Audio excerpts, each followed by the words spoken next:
Hello guys, तो केहन छी अहाँ सब। और हमरा तो उम्मीद यऽ कि अहाँ सब बहुत ही नीक रहू, स्वस्थ रहू। तो गाइस अखन देखियो नहा धो के पूजा पाठ कर के और अखन हम जे छै खाना खा रहली हन, जे कि खाना में खा रहली हन ई देख लियो चना के छोला छै और ई कचौड़ी छै।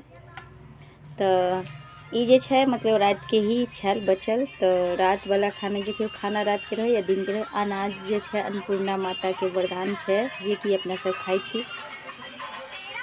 तो अन्न के अपमान कभी भी नहीं करी। तो देख लियो अखन जे छै हम खा रहली हन। और अहाँ सबके किनका किनका पसंद है कचौड़ी छोला, अहाँ सब कमेंट में जरूर बताएब।